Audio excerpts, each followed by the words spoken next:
Start कर रहा है स्टैम्प एक्ट। स्क्रीन पे नोट्स आ गए, ठीक से दिख रहा है नोट्स।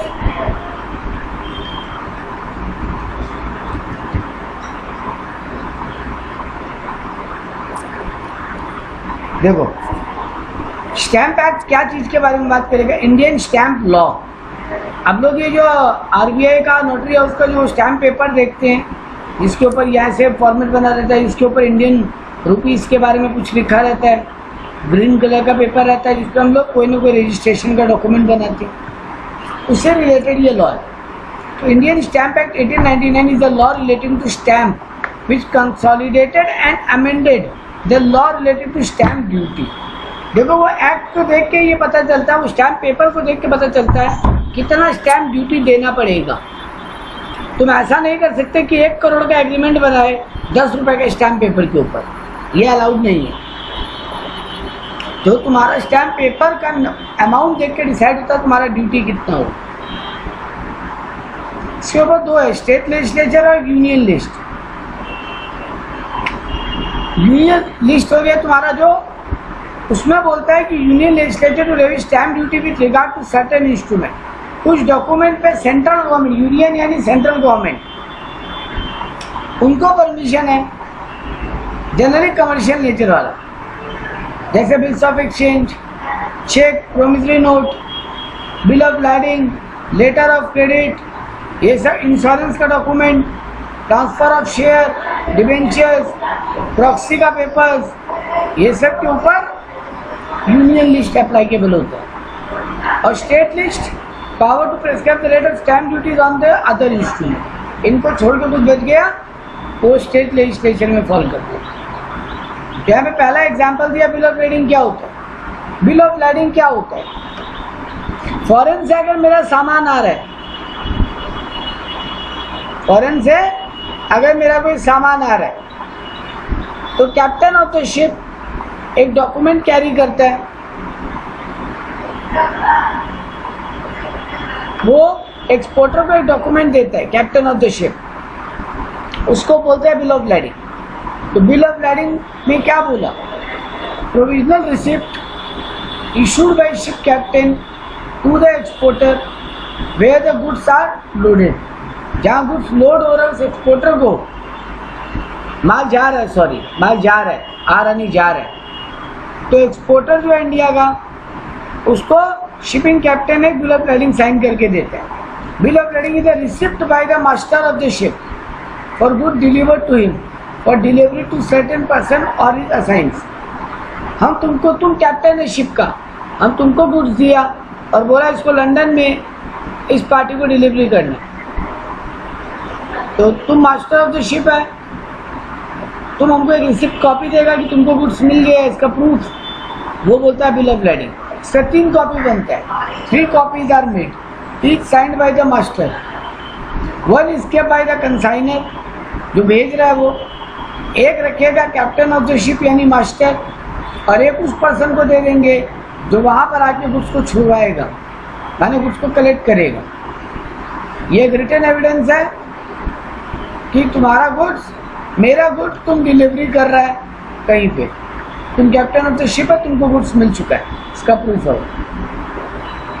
यहाँ पे कुछ और इंपॉर्टेंट वर्ड है, कन्वेयांस। कन्वेयांस मतलब, कन्वेयांस का मतलब होता है conveyance on sale and every instrument by which property transferred and which is not otherwise specifically provided by the schedule. मेरा प्रॉपर्टी तुम्हारे नाम पे ट्रांसफर हो जाएगा, मेरा प्रॉपर्टी तुम्हारे नाम पे ट्रांसफर होगा, उस डॉक्यूमेंट को बोलते हैं कन्वेयांस। लेकिन यहाँ पे विल का बात नहीं किया, मतलब दादाजी का प्रॉपर्टी पोते को मिल जाएगा, ये भी तो ट्रांसफर ऑफ प्रॉपर्टी है, लेकिन ये कन्वेयांस नहीं कहलाता। क्यों? क्योंकि इसमें सेलिंग का बात नहीं होगा। विल में फ्री ऑफ कॉस्ट दादाजी का प्रॉपर्टी पोते के नाम पे या बेटे के नाम पे हो जाएगा, यहाँ पे फ्री में हो रहा है, इसीलिए विल को कन्वेयांस नहीं बोलते। तो बोला all transfer of property where movable or immovable on sale or chargeable, उसी को कन्वेयांस बोलते हैं। तो ऐसा कोई डॉक्यूमेंट बने जिसमें मेरा प्रॉपर्टी तुमको हम बेच रहा है, या ट्रांसफर कर रहा पैसा लेके, उस डॉक्यूमेंट को बोलते हैं कन्वेयंस। स्टैंप ड्यूटी का मतलब तुम जानते ही हो, इंस्ट्रूमेंट बियर्स एंड एडहेसिव। एक स्टैंप, बहुत सारा पेपर पे देखोगे वो पोस्टल वाला स्टैंप लगता है ना साइड में, वो भी बोल सकते हैं। और वो जो पूरा रुपीस वाला सिंबल वाला होता है ऊपर में, उसको भी बोलते हैं। स्टैंप पेपर देखे हो ना, और पोस्टल स्टैंप भी देखे हो, हाँ या ना? अगर देखे हो तो लिखने का जरूरत नहीं है, ठीक है, हाँ ठीक है। तो वो ड्यूटी जो देना पड़ेगा वो प्रॉपर अमाउंट का होगा। स्टैंप पे जो लगेगा वो प्रॉपर अमाउंट होगा। देखो क्या बोला, एडहेसिव और इम्प्रेस्ड। एडहेसिव और इम्प्रेस्ड, एडहेसिव मतलब वो चिपकाने वाला, वो जो पोस्टल डिपार्टमेंट वाला होता है, और इम्प्रेस मतलब पूरा छपा हुआ। दोनों ही स्टैंप कहलाएगा और उसके हिसाब से तुमको ड्यूटी देना पड़ेगा। और यहाँ पे कुछ काम का वर्ड नहीं है। हाँ, सिग्नेचर का मतलब क्या होता है भैया? डॉक्यूमेंट पे कोई तो साइन करेगा ना, जो कंसाइनर है, कंसाइनियर लोग का साइन होगा डॉक्यूमेंट पे। और अगर वो लोग पढ़ा लिखा नहीं है तो उनका अंगूठे का निशान भी सिग्नेचर ही कहलाएगा। An instrument which is chargeable with stamp duty only being executed is not liable to stamp duty until it is signed. Stamp duty जिस पे लग रहा है उस डॉक्यूमेंट पे अगर साइन नहीं है तो उसका कोई औकात नहीं है, तो साइन होना जरूरी है। तो वो साइन पे बोला जा रहा है, अंगूठा का मार्क भी चलेगा। खाली सिग्नेचर का मतलब सिग्नेचर नहीं होता, अंगूठे का मार्क को भी सिग्नेचर ही मानते हैं। अच्छा, अगर साइन नहीं है तो डिपार्टमेंट स्टैंप ड्यूटी ले पाएगा क्या? अगर डॉक्यूमेंट में साइन नहीं है तो क्या डिपार्टमेंट स्टैंप ड्यूटी ले सकता है? तुम बोलो, क्या लगता है तुमको, ये सो नो?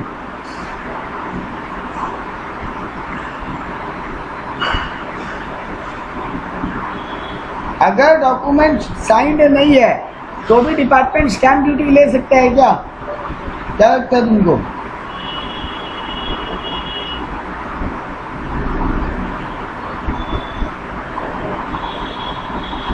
नहीं सर, नहीं ले सकता। ले सकता है, ले सकता है।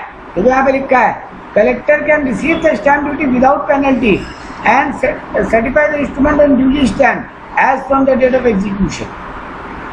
कलेक्टर स्टैंप ड्यूटी ले सकता है उसके बाद भी, और बाद में बोलेगा साइन कर दो। हाँ, पेनल्टी लगाएगा नहीं लगाएगा वो उसके ऊपर। स्टैंप ड्यूटी ले लेगा बेटा, डिपार्टमेंट बोलेगा तुम्हारा साइनिंग इश्यूअल है, स्टैंप ड्यूटी लगेगा। बिना स्टैंप ड्यूटी का डॉक्यूमेंट रजिस्टर्ड ही नहीं होगा ना। इम्प्रेस किसको बोलते हैं ये हम तुमको अभी समझाया। लेबल्ड होगा या वो एम्ब्रेस्ड होगा, एनग्रेव्ड होगा, माने वो पेपर के ऊपर पूरा छपा हुआ होगा, that is known as impressed. चिपकाने को बोलते हैं एडहेसिव, और अगर छपा हुआ हो उसको बोलते हैं इम्प्रेस्ड। तो दोनों ही स्टैंप ड्यूटी वैलिड है, एडहेसिव भी वैलिड है, वो जो पोस्टल स्टैंप बोलते हो वो सब भी स्टैंप ड्यूटी माना जाएगा। तुम यहाँ से लेटर पोस्ट करते हो, स्टैंप ड्यूटी के हिसाब से ही तुमसे पोस्टल डिपार्टमेंट उस पार्सल का चार्ज लेता है, तो वो भी वैलिड है, उसको भी कोई प्रॉब्लम नहीं है। इंस्ट्रूमेंट माने बोला यहाँ पे कोई भी डॉक्यूमेंट जहाँ पे किसी का राइट या लायबिलिटी ट्रांसफर हो रहा हो, राइट या लायबिलिटी क्रिएट हो रहा हो, ट्रांसफर हो रहा हो, आगे बढ़ रहा हो, मतलब रिन्यू हो रहा हो, एक्सटेंड हो रहा हो, वो सब डॉक्यूमेंट को इंस्ट्रूमेंट बोलते हैं। फिर वो इलेक्ट्रॉनिक मोड में भी आजकल अलाउड है, मतलब फिजिकल हो या ऑनलाइन हो, दोनों ही डॉक्यूमेंट वैलिड है। क्योंकि स्टॉक एक्सचेंज में तो सब कुछ ऑनलाइन होता है, तुम्हारा शेयर मार्केट का जो कॉन्ट्रैक्ट नोट आता है वो सब ऑनलाइन होता है, बट वो भी वैलिड है। तो ऑनलाइन क्रिएट हो या फिर फिजिकली क्रिएट हो, दोनों ही डॉक्यूमेंट वैलिड माना जाएगा, और दोनों पे स्टैंप ड्यूटी होगा, स्टैंप ड्यूटी देना पड़ेगा। हाँ, लेकिन it does not include instrument specified by government. कोई गवर्नमेंट अगर कोई डॉक्यूमेंट को बोल देता है इस डॉक्यूमेंट पे स्टैंप ड्यूटी नहीं लगेगा, देन फाइन, देन नहीं लगेगा।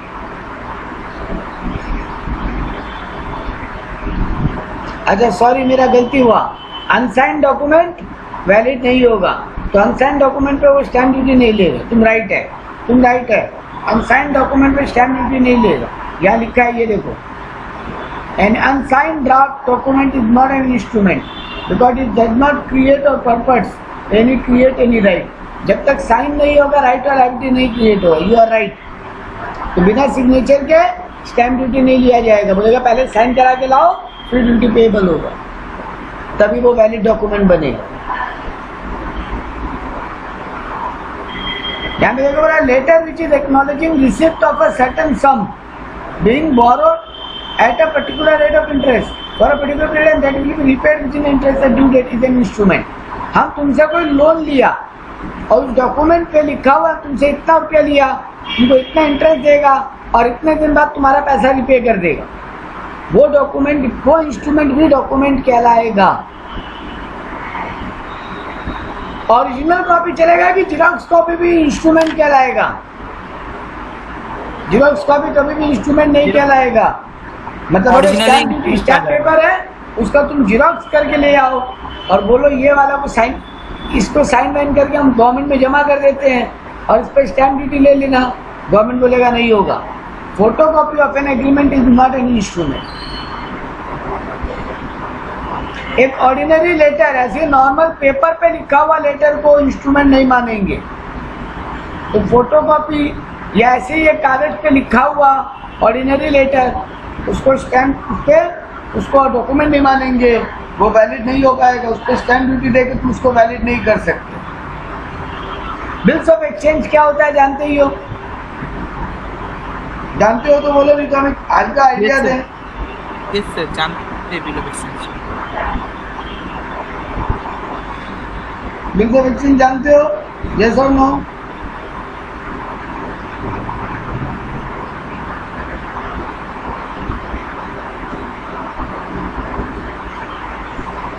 ठीक है। तो बिल्स ऑफ एक्सचेंज को भी एक नेगोशिएबल इंस्ट्रूमेंट माना जाता है। यह राइटिंग में होता है। यहाँ पे अनकंडीशनल एक ऑर्डर होगा कि हम तुमको इतना रुपया इतने दिन के बाद देंगे। जो बना रहा है वो भी साइन करता है। उस देखो, जो पैसा पाता है ना सेलर, वही बिल्स ऑफ एक्सचेंज बनाता है। उसके बुक में वो BR कहलाता है, बिल्स रिसीवेबल। और जो पार्टी जिसको माल बेचे हैं, बायर, वो उसके बुक्स में कहलाता है बिल्स पेएबल। सेलर ही बिल बना के लाता है बायर के पास और बोलता है साइन करके हमको वापस दे दो, मैच्योरिटी के टाइम पे हम तुमसे आएंगे और पैसा ले लेंगे। तो सेलर ही बना रहा है बायर के बिहाफ में। तो वहाँ पे लिखता है वो कि बायर हमको इतना रुपया देगा on such and such date, और बायर उसको साइन करके दे देता है। सेलर कहलाता है ड्रॉवर और बायर कहलाता है ड्रॉई। यही है बिल्स ऑफ एक्सचेंज। तो ये भी स्टैम्प पेपर पे बनता है, तो ये भी एक वैलिड डॉक्यूमेंट है। Bills of exchange always payable on demand होता है। तुमको साइन करके दे दिया, अब जब मैच्योरिटी डेट आएगा तुम मेरे पास लेके आना, डिमांड करना, हम तुमको तुम्हारा पैसा दे देंगे। Bills of exchange is payable on demand. ये एक टाइप का एक ऑर्डर है जहाँ पे हम ये बोल रहे हैं कि देवराज हमको इतना रुपया इस पर्टिकुलर डेट को देगा और देवराज उसको साइन कर दे रहा है। और अगर उस दिन देवराज पैसा नहीं दिया तो बिल डिसऑनर कहलाएगा। और ये बिल इतना स्टैम्प ड्यूटी पे बन रहा है ना, RBI के स्टैम्प पेपर पे, ये इतना वैलिड है कि हम इसके बेसिस पे देवराज पे केस कर सकते हैं। हमको प्रूफ करने का भी दरकार नहीं है किस बात का पैसा पाते हैं देवराज से। मान लें सेल बिल वगैरह कुछ भी नहीं है मेरे पास, बट अगर Devraj bills of exchange sign कर दिया तो वो बेटा जी स्टैम्प पेपर के ऊपर है, तो साइन का इतना वैलिडिटी होगा कि फिर देवराज ये नहीं बोल सकता नीरज में से किस बात का पैसा पाता है, क्या प्रूफ है कि नीरज में से पैसा पाता है। वो बिल्स ऑफ एक्सचेंज ही अपने आप में प्रूफ है, क्योंकि एक अनकंडीशनल ऑर्डर है जिसको तुम साइन करके दिए। ये कोई वीक पे या मंथली एंड पे, मतलब हो सकता है 2 महीना बाद, 4 हफ्ता बाद, या कोई पर्टिकुलर डेज के बाद पेमेंट का बात हो रहा है। बिल्स ऑफ एक्सचेंज का एक और एग्जांपल है letter of credit. Letter of credit क्या होता है? तुम्हारा फॉरेन में तुम माल बेच रहे हो, माल खरीद रहे हो फॉरेन से, तुम फॉरेन से माल खरीद रहे हो, फॉरेन का पार्टी तुम पे कैसे भरोसा कर ले कि तुम पेमेंट दे दोगे उसको? वो क्या करेगा, बोलेगा तुम्हारे यहाँ के बैंक से एक डॉक्यूमेंट बनाओ जिसको बोलते हैं लेटर ऑफ क्रेडिट, वो डॉक्यूमेंट साइन करके हमको भेज दो। तो मेरे यहाँ का बैंक मेरे बिहाफ में एक लेटर ऑफ क्रेडिट बना के अमेरिका के बैंक, अमेरिका का जो पर्सन है उसके बैंक को दे देगा। अब वहाँ पे श्योरिटी हो गया कि नीरज पैसा नहीं देगा तो कम से कम बैंक पैसा देगा, तो वो लोग मेरे को सामान भेज देगा। अब नीरज पैसा देगा, नीरज नहीं दे पाए तो बैंक देगा, क्योंकि बैंक गारंटी लिए। तो बैंक गारंटी को लेटर ऑफ क्रेडिट बोलते हैं। ये इंपोर्ट एक्सपोर्ट के केस में होता है। तो ये भी एक टाइप का बिल्स ऑफ एक्सचेंज ही है, इसको भी स्टैम्प ड्यूटी पे बनाना, स्टैम्प पेपर के ऊपर ही बनाना पड़ेगा स्टैम्प ड्यूटी देकर। ये वाला वर्ड कुछ काम का नहीं है, ये कुछ काम का नहीं है, छोड़ दो। लीज क्या होता है, ये बहुत इंपॉर्टेंट टॉपिक है। Lease means lease of immovable property and includes also. देखो एक टाइप का समझो रेंटल ही हम तुमसे लिया, बट नॉर्मली हम तुमसे जब रेंटल प्रॉपर्टी लेते हैं, नॉर्मली जब हम तुमसे कोई रेंटल प्रॉपर्टी लेते हैं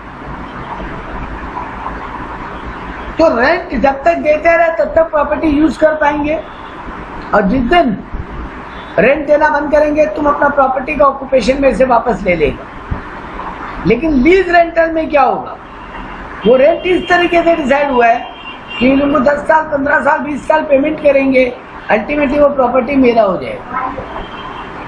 अल्टीमेटली वो प्रॉपर्टी जिस दिन सारा रेंटल दे देंगे ईएमआई की तरह, तो प्रॉपर्टी मेरा हो जाएगा। जब तक ईएमआई दे रहे हैं वो ईएमआई को रेंट कहलाएगा, जिस दिन सारा ईएमआई पे कर देंगे वो गुड्स का वैल्यू कहलाएगा और एसेट मेरा हो जाएगा। इसको बोलते हैं लीज। तो इन प्रॉपर्टी अगर कभी लीज पे दे तो वो जो भी वर्ड यूज करो, गांव देहात में बोलते हैं पट्टा, काबूलियत, any instrument with toll of any description or let, ऐसा कोई भी इंस्ट्रूमेंट जो लीज जैसा एग्रीमेंट क्रिएट करता हो, ऐसा कोई भी डॉक्यूमेंट जो लीज जैसा एग्रीमेंट क्रिएट करता हो, उसी को बोलते हैं, उसको इंस्ट्रूमेंट मानेंगे, वो स्टैम्प ड्यूटी पे बनेगा, स्टैम्प ड्यूटी देना पड़ेगा। तो यहाँ पे समझाया पट्टा क्या होता है, वो जो डिस्ट्रिक्ट कलेक्टर बना के देता है। काबूलियत क्या होता है, जहाँ पे तुम और हम कोई एग्रीमेंट साइन किए हैं और हम तुम्हारा टर्म्स एंड कंडीशन को एक्सेप्ट कर रहे हैं। और टोल क्या होता है, यहाँ पे 3 वर्ड यूज किया था, पट्टा, काबूलियत और टोल। तो पट्टा क्या होता है, जो डिस्ट्रिक्ट कलेक्टर साइन करके देता है, वो जो डिस्ट्रिक्ट वाला एरिया के हिसाब से।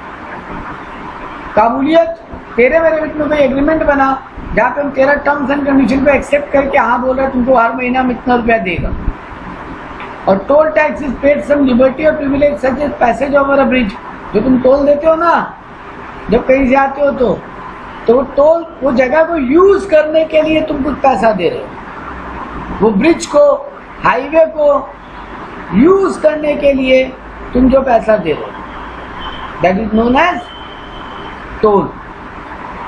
तो ये सारा चीज कवर्ड है इस लीज के अंदर। रिसिप्ट का मतलब जानते हो, कुछ मिलना। ये वाला पार्ट, ये कोई भी बिल्स ऑफ एक्सचेंज, चेक, सब रिसिप्ट कहलाएगा। इसे फालतू छोड़ दो, कुछ पढ़ने को नहीं। सेटलमेंट काम का है। Settlement means any non testimonial deposition in writing of movable or immovable property. शादी वादी में नहीं होता है, बेटी मतलब मान लो एक आदमी है, उसकी बेटी का शादी हो रहा है, वो अपने दामाद के नाम पे प्रॉपर्टी लिख के दे रहे हैं दहेज की तरह, या बेटी के नाम पे कोई प्रॉपर्टी करके दे रहे हैं, उसको बोलते हैं सेटलमेंट। नॉन टेस्टामेंटरी डिस्पोजिशन, हम अपना प्रॉपर्टी बिना कुछ लिए तुम्हारे नाम पे कर रहे हैं, तो ये कंसिडरेशन ऑफ मैरिज हो सकता है, तब भी होता है। कोई फैमिली का बंटवारा हो रहा हो, सेटलमेंट ऑफ अ फैमिली, तब भी होता है ये। और रिलीजियस और चैरिटेबल ट्रस्ट के नाम पे हम अपना प्रॉपर्टी कर रहे हैं। मेरे पास एक जमीन है, हम एक ट्रस्ट को मंदिर बनाने के लिए दे रहे हैं या हॉस्पिटल बनाने के लिए दे रहे हैं, वो भी सेटलमेंट, हमसे पैसा मिलेगा ना। ये इसमें विल इंक्लूड नहीं है, खाली विल एक अलग डॉक्यूमेंट है। विल एक अलग, विल क्या होता है, मेरे मरने के बाद ये प्रॉपर्टी इसका हो जाए, मेरे मरने के बाद ये प्रॉपर्टी इन्हीं लोगों में बढ़ जाए, उसको बोलते हैं विल। तो यहाँ पे विल कवर्ड नहीं है, क्योंकि विल केवल डेथ के टाइम पे काम करेगा। पर यहाँ जो बातें हो रही है वो जिंदा रहते ट्रांसफर हो रहे हैं। ये बात क्लियर है? क्लियर हो तो लिखने की जरूरत नहीं है, नहीं क्लियर हो तो बोलना एक्सप्लेन कीजिए sir.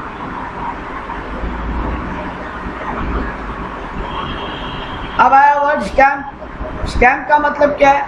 Any mark, seal, endorsement by any agency or person duly authorized by the state government and include adhesive or impress stamp for the purpose of duty chargeable under this act।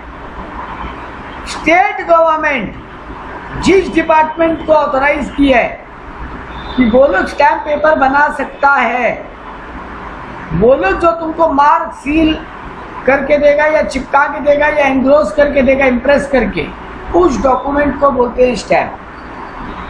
State government जिस department या agency या person को authorise किया है कि तुम लोग ये काम कर सकते हो, वो लोग जो मार्क लगा के देगा या सील मार के देगा या चिपका के देगा या इम्प्रेस करके देगा, उस डॉक्यूमेंट को बोलते हैं स्टैम्प। किस लिए वो करेगा? क्योंकि वो तुमसे उसका ड्यूटी कलेक्ट करने का उसको पावर है। जैसे तुम लोग लैंड वगैरह रजिस्ट्री कराने जाते हो तो एक डिपार्टमेंट है ना म्यूनसिपैलिटी का, जहाँ पे लैंड रजिस्ट्री होता है या फ्लैट रजिस्ट्री होता है या घर रजिस्ट्री होता है। कार का रजिस्ट्री का भी एक डिपार्टमेंट है, जहाँ पे तुम्हारे नाम पे तुम कार खरीदे हो तो कार का रजिस्ट्री होगा।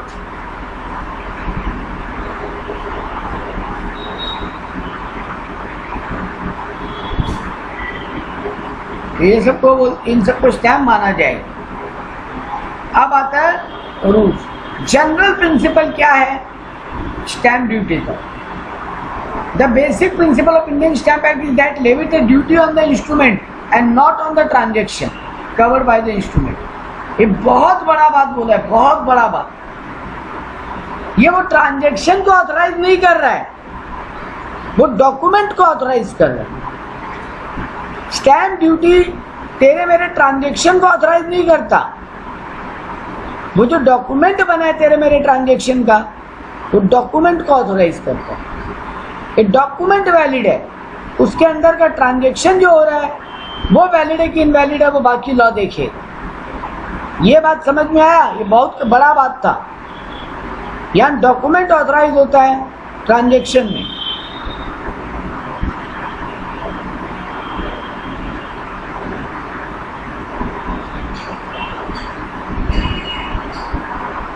ओके अब यहाँ पे दूसरा बात क्या बोला? Stamp duty is an instrument depend upon the real nature of the substance of the transaction. लेकिन देखो ड्यूटी कितना लगेगा वो ट्रांजेक्शन पे डिपेंड करता है। ये बात बोला है। ड्यूटी तुम्हारे 1 करोड़ का ट्रांजेक्शन है तो 1 करोड़ के हिसाब से स्टैम्प ड्यूटी होगा।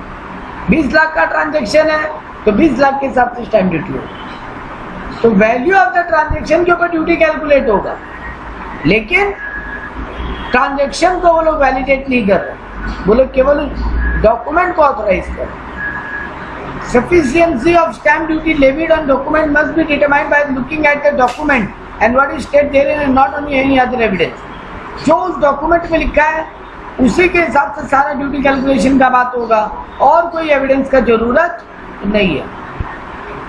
हम घर तुम्हारे नाम पे कर रहे हैं, हम घर तुम्हारे नाम पे कर रहे हैं, 25 लाख का घर है, तुमसे पैसा ले रहे हैं हम उसका, तो 25 लाख के हिसाब से ड्यूटी कैलकुलेट होकर टैक्स लग जाएगा, ड्यूटी लग जाएगा। सर मेरा ये घर था कि नहीं, हम तुमको बेच सकते हैं कि नहीं, ये बात का कोई प्रूफ नहीं चाहिए। वहाँ स्टैम्प ड्यूटी देते वक्त, वो रजिस्ट्रेशन कराते वक्त हमको कहीं भी ये प्रूफ नहीं करने का दरकार है कि ये घर मेरा है कि नहीं जो हम देवराज को बेच रहे हैं।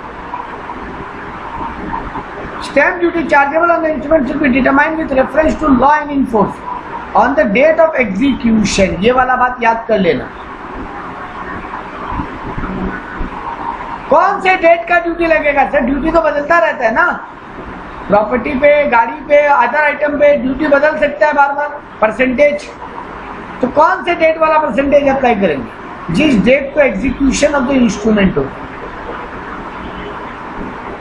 हम घर तुमको पहले ही बेच चुका, पैसा तुमसे पहले ही ले लिया, पैसा तुमसे 25 अगस्त को ले लिया, लेकिन हम डॉक्यूमेंट जो बना रहे हो किस दिन बना रहे हैं? 1 सितंबर को। आज के दिन, आज 2 सितंबर है, 2 तारीख को। और मान लो 1 तारीख से रेट बदल गए, पहले रेट था मान लो 3%, अभी रेट हो गया 5%, तो कौन सा रेट लगेगा? हम तुमको घर बेचा है 25 तारीख को, डॉक्यूमेंट में भी लिखा हुआ है 25 तारीख को घर बेचा, तो 25 तारीख का रेट लगेगा कि 2 तारीख का, जिस दिन डॉक्यूमेंट रेडी हो रहा है, एग्जीक्यूट हो रहा है जिस दिन डॉक्यूमेंट। 5% सर, 5%।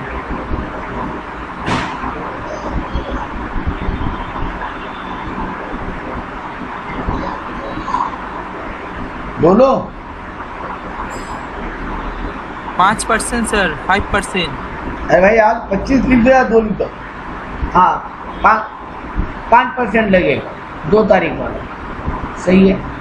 बट एक और बात, penalty to be determined with reference to the law enforced at the time of presentation of the document. अगर कोई कारण से डॉक्यूमेंट का पेनल्टी लग रहा है कुछ, तो जिस दिन डॉक्यूमेंट प्रेजेंट किया गया है एविडेंस के रूप में, उस दिन जो पेनल्टी का रेट है, पेनल्टी वो लगेगा। तो ड्यूटी लगेगा डेट ऑफ एग्जीक्यूशन का ऑफ द इंस्ट्रूमेंट, और पेनल्टी लगेगा date of presentation of the document. ये 2 बात याद रख लेना। Instrument chargeable with the duty, तो फिर वही ज्ञान दोबारा दिया, following instrument shall be chargeable with the duty of the amount indicated in the schedule as per the property duty thereof, namely every instrument mentioned in schedule 1 of the act which are executed in India on or after the July 18, 1999।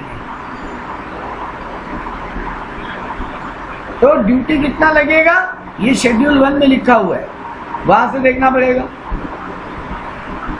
अगर कोई bills of exchange या provincial note made out of India after जुलाई 18, 1999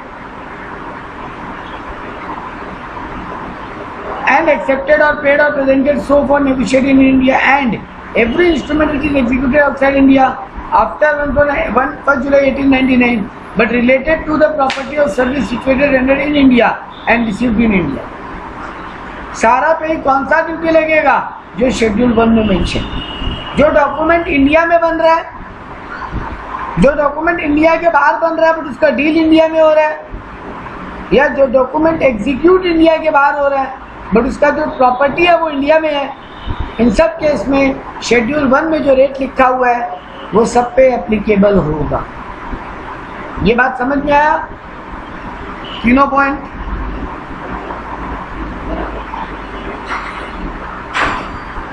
ठीक है।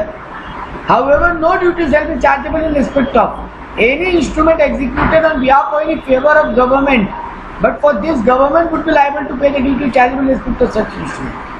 अगर तुम government of India के साथ या स्टेट गवर्नमेंट के साथ कोई डील कर रहे हो और उस पर भी स्टैम्प ड्यूटी बन रहा है, तो तेरे को ड्यूटी देने का जरूरत नहीं है। यहाँ कौन ड्यूटी देगा?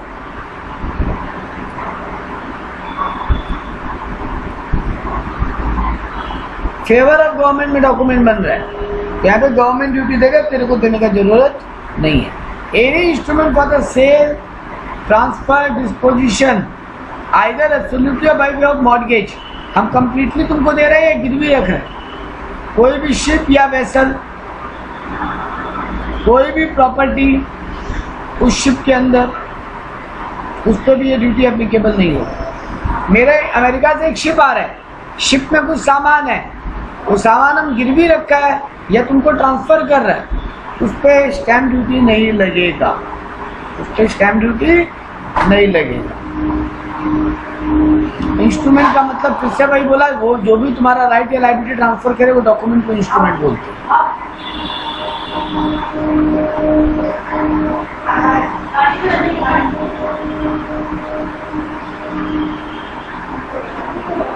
Substance and description. Court have invariably upheld the principle of substance of the transaction over the form। ये substance over form क्या होता है? कोई आइडिया? ये वर्ड सुने हो पहले कभी अकाउंट्स में? आई थिंक नहीं सुने होगी। सुनो मेरा बात दोबारा ध्यान से। सब्सटेंस का मतलब होता है जो सामने दिखाई दे रहा है, और फॉर्म का मतलब होता है जो रूल में लिखा हुआ। अगर रूल में लिखा हुआ बात अलग है, लेकिन जो सामने दिखाई दे रहा है वो बात कुछ और है। कौन सा वाला बात को ज्यादा फोकस किया जाएगा? जो सामने बोलो। अगर कोई चीज सामने जो दिखाई दे रहा है, सब्सटेंस यानी जो फिजिकली दिख रहा है वो अलग है, और जो रूल में दिख रहा है वो अलग है। कौन सा वाला बात को गवर्नमेंट ज्यादा इंपॉर्टेंस देगा या लॉ ज्यादा इंपॉर्टेंस देगा?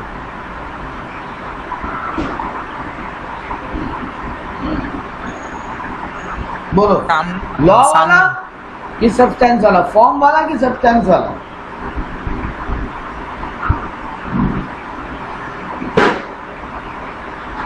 ट्राई करो अपने मन से। फॉर्म वाला सर, फॉर्म वाला। नॉर्मली तुम सही बोले हो, फॉर्म वाला, लेकिन बेटा जी एक रूल है, कभी कभी लॉ जो बोल रहा है लेकिन जो सामने दिखाई दे रहा है, लग रहा है ज्यादा, लॉ को ये लग रहा है कि जो सामने दिखाई दे रहा है वो ज्यादा वैलिड है, तो फिर गवर्नमेंट लॉ को छोड़ के, फॉर्मेट या डॉक्यूमेंट को छोड़ के जो सामने दिखाई दे रहे हैं उसको लेके चलेगा। हम एक बेस्ट एग्जांपल देते हैं। हम अगर ईएमआई पे तुमको मशीन बेचा है, हम ईएमआई पे तुमको मशीन सोल्ड की है, मान लो 10 ईएमआई है एवरी ईयर 1 ईएमआई, तो अगले 10 साल तक तुम ईएमआई दोगे। तो इस एसेट के मालिक तुम कब बनोगे? 10 साल बाद। 10 साल बाद तो ऑन डॉक्यूमेंट क्या समझ में आता है? अगले 10 साल तक मालिक इसका नीरज ही है, लेकिन इस प्रॉपर्टी को यूज देवराज करेगा, और 10 साल बाद देवराज इसका मालिक हो जाएगा। पेपर में तो यही दिखाई दे रहा है। लेकिन हमको एक बात बोलो, तुमको यहाँ लॉजिकली क्या लग रहा है? सर अल्टीमेटली डिप्रिसिएशन किसको लेना चाहिए? क्योंकि डेप्री का रूल बोलता है जो ओनर है वही डिप्रिसिएशन क्लेम कर सकता है। डेप्री का रूल बोलता है जो ओनर है वही डेप्री क्लेम कर सकता है। अगले 10 साल तक ओनर कौन है? नीरज। अगले 10 साल तक तो ओनर नीरज है, बट क्या नीरज डेप्री क्लेम कर पाएगा? क्या नीरज डेप्री क्लेम कर पाएगा? हाँ बिल्कुल करना चाहिए सर। अरे सॉरी, देवराज क्लेम करेगा, नीरज क्लेम नहीं कर पाएगा। हाँ, सही जवाब, नीरज क्लेम नहीं कर पाएगा, बट ऑन डॉक्यूमेंट तो नीरज मालिक है, और डेप्री का रूल बोलता है जो मालिक है वही डेप्री क्लेम करे। बट यहाँ पे लॉ रूल के बियॉन्ड जाके चीजों को देख रहा है, सब्सटेंस को देख रहा है, फॉर्म को नहीं। समझे? तो यहाँ पर वही बोला, ड्यूटी लेविएबल ट्रांजैक्शन पे नहीं है, तो जो डॉक्यूमेंट में लिखा है खाली उसके हिसाब से ड्यूटी नहीं होगा। सामने सामने गवर्नमेंट को क्या दिखाई दे रहा है, ड्यूटी उसके हिसाब से कैलकुलेट हो। ठीक है? यहाँ पे बोला गया सब्सटेंस को, ठीक है, रूल फॉर्मेट डॉक्यूमेंट ये इंपॉर्टेंट है, लेकिन कभी कभी फिजिकली कुछ अलग नजर आ रहा है, रूल के हिसाब से जाएंगे तो लग रहा है यार ये तो ठीक नहीं हो रहा है, देन ड्यूटी कैलकुलेट होगा ऑन सब्सटेंस। ठीक है? Extent of liability of instrument duty, several instrument in single transaction, ये मस्त है। एक ट्रांजेक्शन में बहुत सारे इंस्ट्रूमेंट का बात हो रहा है, एक ट्रांजेक्शन में बहुत सारे इंस्ट्रूमेंट का बात हो रहा है, बहुत सारे सॉरी एक इंस्ट्रूमेंट में बहुत सारे ट्रांजेक्शन का बात हो रहा है, एक इंस्ट्रूमेंट में बहुत सारे ट्रांजेक्शन का बात हो रहा है। तो ड्यूटी किस पे लगाएं? हम एक ही डॉक्यूमेंट में तुमको कार भी बेच रहा है, होम भी बेच रहा है, और हम तुमको लोन भी दे रहे हैं। तीनों का तो ड्यूटी अलग अलग है ना, तीनों का ड्यूटी तो अलग अलग होना चाहिए।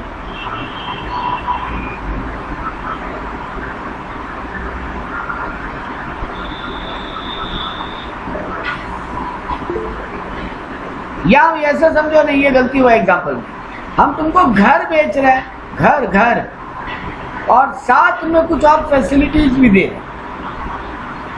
हम घर दे रहे हैं और साथ में कुछ और फैसिलिटी भी दे रहे हैं, तो ड्यूटी घर वाला वैल्यू पे लगेगा, बाकी फैसिलिटी पे 1 रुपया पे की ड्यूटी ले ले। तो नॉर्मल रूल क्या बोला, जो प्रिंसिपल आइटम है उसके ऊपर ड्यूटी लगेगा, और बाकी अदर आइटम के ऊपर ₹1 करके ड्यूटी लग जाए। क्लियर है बात?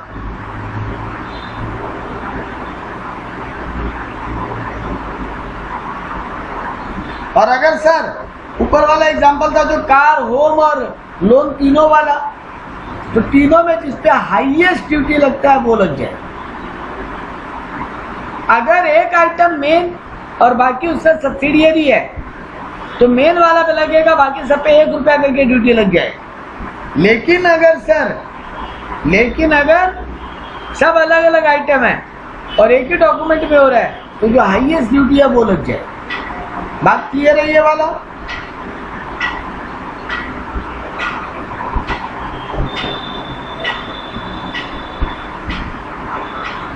ये वाला बात क्लियर है देवराज?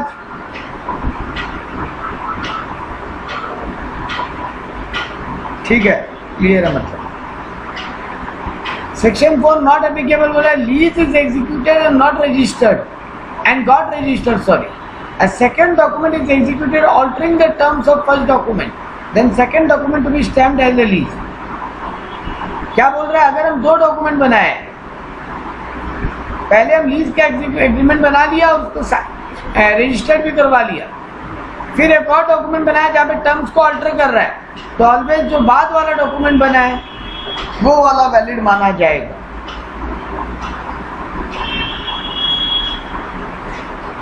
अगर हम तुम्हारे साथ कोई लैंड का डील किया है और हम तुमको आधा पेमेंट किया है, part payment, duty full payment किस पे लगेगा? ये छोटा छोटा बात है। पहले क्या बोला? एक डॉक्यूमेंट बना जिसमें प्रॉपर्टी रजिस्टर्ड हो गया, फिर एक और डॉक्यूमेंट बना जिसमें टर्म्स को बदला गया। मान लो हम इंटरेस्ट रेट बदला या पेमेंट का रेट अमाउंट बदला है, 20 लाख पहले किया था, बाद में 22 लाख कर रहा है, तो सर जी वो जो 22 लाख पे ड्यूटी लगेगा। सिमिलरली यहाँ बोला अगर हम तुम्हारे साथ कोई प्रॉपर्टी या लैंड का परचेज डील कर रहे हैं, आधा पेमेंट दे दिया, बाकी आधा बाद में देगा, सर ड्यूटी फुल वैल्यू पे लगेगी, पेमेंट पे ड्यूटी नहीं लगता, जितना डॉक्यूमेंट का वैल्यू है उस पर ड्यूटी लगेगी। Instrument related to several distinct matter, ये हम ऊपर भी बोला था, एक ही डॉक्यूमेंट में बहुत सारा पे बात हो रहा है और अगर सबका अलग अलग रेट है तो अलग अलग लगेगा, लेकिन अलग अलग नहीं कर सकते तो हाईएस्ट ड्यूटी लग जाएगा। अगर एक ही इंस्ट्रूमेंट में बहुत सारा आइटम है, अलग अलग कर सकते हैं तो अलग अलग रेट लगेगा, अलग अलग नहीं कर सकते सबको तो फिर हाईएस्ट रेट लग जाएगा। यहाँ डिस्टिंक्ट मैटर का मतलब समझाया, पढ़ने का नहीं है।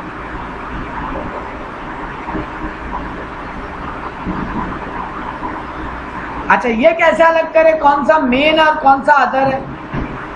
मेन और अदर में क्या रूल था? सर मेन का ड्यूटी लगेगा, अदर पे ₹1 करके ड्यूटी लग जाएगा। मेन ट्रांजैक्शन पे ड्यूटी कैलकुलेट होगा, अदर पे ₹1 करके ड्यूटी लग जाएगा। तो बोला कि कैसे उसको सेग्रीगेट करें, कौन सा मेन और कौन सा other. If an instrument take with reference to a primary object is exempted, then stamp duty cannot be charged। अच्छा, ये तो दूसरा बात बोला। पहले मेरा बात समझना, हम पहले वाला क्वेश्चन भी था वो बता देते हैं। जो हाईएस्ट वैल्यू वाला ट्रांजेक्शन है, तेरे साथ मेरा एक डॉक्यूमेंट के अंदर 3 बात हुआ, 3 में जो हाईएस्ट वैल्यू है उसको मेन माना जाएगा और बाकी को अदर मान लेंगे। तेरे साथ जो मेरा अगर 3 आइटम का बात हो रहा है और तीनों को सेग्रीगेट नहीं कर सकते, तो जो हाईएस्ट वैल्यू वाला आइटम है उस पे मेन प्रिंसिपल मान लेंगे और बाकी को अदर मान के ₹1 करके ड्यूटी लगा देंगे। लेकिन अगर यहाँ क्या बोलना चाहता था सुनो, यहाँ बोल रहा है अगर मेन वाला जो आइटम है उस पर ड्यूटी लगेगा ही नहीं, तो मेन वाला आइटम अगर एग्जम्प्टेड है तो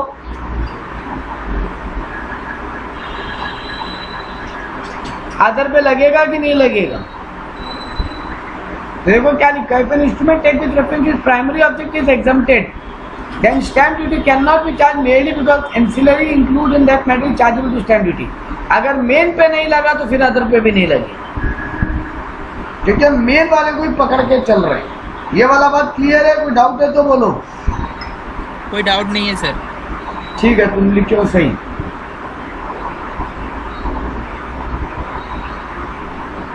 हाँ, अगर ये वाला पॉइंट भी मस्त है, instrument coming with in several description of schedule 1। तुम्हारा शेड्यूल 1 में बहुत सारा आइटम का रेट लिखा हुआ है। अब शेड्यूल 1 में तुम्हारा जो आइटम है वो ए नंबर में भी फॉल कर रहा है, सी में भी कर रहा है। ए का रेट अलग है, सी का रेट अलग है। हम खिड़की बेचते हैं, खिड़की। अब खिड़की में मेटल भी है, मेटल का रेट अलग है, खिड़की का रेट अलग है। हम गाड़ी बेच रहे हैं, गाड़ी भी तो स्टील और मेटल्स का है। स्टील और मेटल पे स्टैम्प ड्यूटी अलग है, गाड़ी का अलग है। कौन सा अलग है?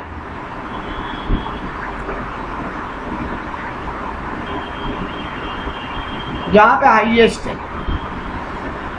यहाँ पे highest.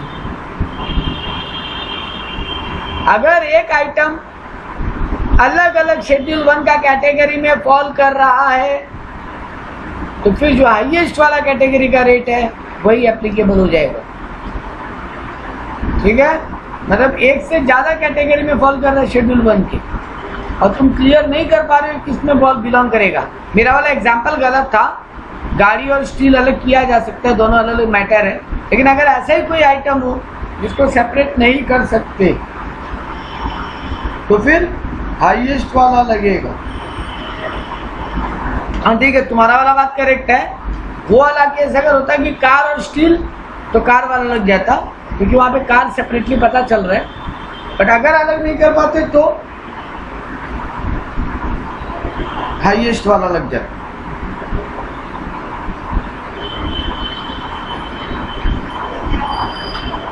Security dealing in depository not liable to stamp duty. Share market वाला में जो डिपॉजिटरी होता है ना, डीमैट अकाउंट में, डीमैट में जो शेयर है उन पे स्टैम्प ड्यूटी नहीं लगेगा। वो भी तो एक टाइप का सेल डीड है ना, कॉन्ट्रैक्ट नोट बना के जो सेल डीड होता है उस पर स्टैम्प ड्यूटी नहीं लगेगा।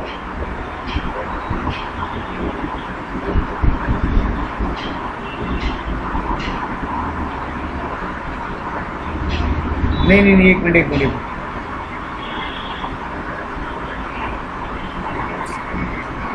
एक मिनट रुकना।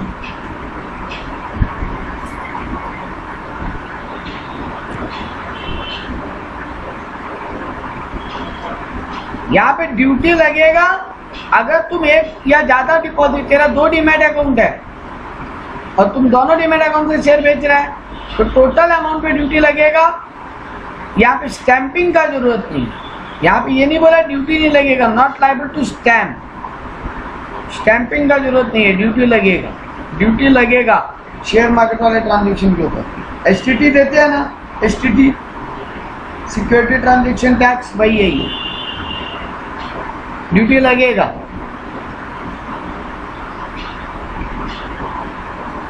Reduction, रेमिशन and compounding of duty. Government अगर चाहे, सेंट्रल गवर्नमेंट को ये पावर है और कभी कभी स्टेट गवर्नमेंट को भी पावर है कि ड्यूटी को एक साथ मर्ज करके लगा दे, या ड्यूटी को कम कर दे, या ड्यूटी माफ कर दे। माफ करने का, कम करने का और कंपाउंडिंग करने का पावर सेंट्रल और स्टेट गवर्नमेंट को।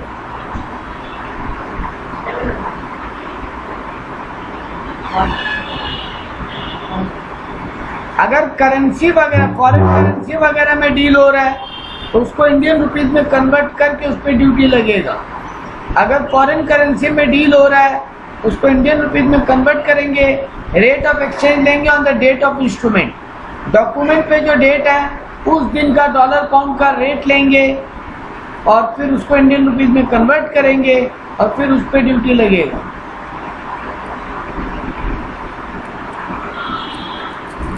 शेयर मार्केट का अगर स्टॉक एक्सचेंज का बात हो रहा है तो जिस दिन डील हुआ अगर बेचेंगे तो जो मार्केट का प्राइस है उसके ऊपर ड्यूटी कैलकुलेट होगा।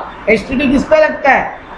तुम्हारा सेल वैल्यू के ऊपर, यानी जो उसका मार्केट वैल्यू है उस पर ड्यूटी लगता है। इसके अलावा यहाँ बोला है अगर नॉट कोटेड, मान ले स्टॉक एक्सचेंज में उसका प्राइस ही नहीं है तो क्या होगा? एवरेज रेट ऑफ ट्रांजेक्शन पे लगेगा। उसका जो एवरेज सेलिंग वैल्यू है, मान लो कभी कभी होता है ना अनलिस्टेड शेयर, प्राइवेट लिमिटेड का शेयर या वो पब्लिक लिमिटेड का शेयर जो लिस्टेड नहीं है, तो वहां पे जो प्राइवेट ट्रांजेक्शन और उसका एवरेज रेट पे ड्यूटी लगेगा, और अगर शेयर मार्केट में लिस्टेड है तो जो मार्केट प्राइस है उस पर लगेगा।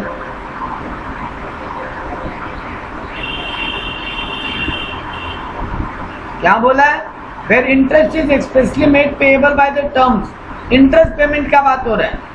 Such instrument shall not be chargeable with a duty higher than which it has been chargeable, but is not mentioned interest has been therein. मान लो मेरा इंटरेस्ट रेट है 3% और उस आइटम पे स्टैम्प ड्यूटी है 5%, तो 5% नहीं लगेगा, 3% स्टैम्प ड्यूटी भी हो जाएगा। बोलना ये चाहता है इंटरेस्ट रेट का, अगर इंटरेस्ट पेमेंट का अगर कोई डील हुआ है तो इंटरेस्ट के रेट से ज़्यादा स्टैम्प ड्यूटी का वैल्यू नहीं हो सकता। ठीक है। फाइन पेनल्टी का बात किया गया, रूल फॉलो नहीं करोगे तो 18% का पेनल्टी लग जाएगा, फाइन लग जाएगा, 10,000 का पेनल्टी और 18% का इंटरेस्ट लगेगा। हो गया मोटा मोटी कंप्लीट। ये सब उतना कुछ पढ़ने को नहीं।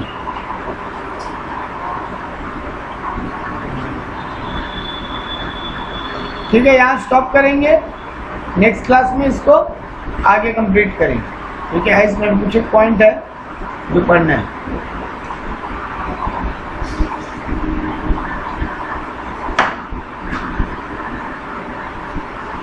अभी अच्छा खासा टॉपिक है, इसको कंप्लीट करेंगे नेक्स्ट क्लास में। ठीक है देवराज? Okay sir.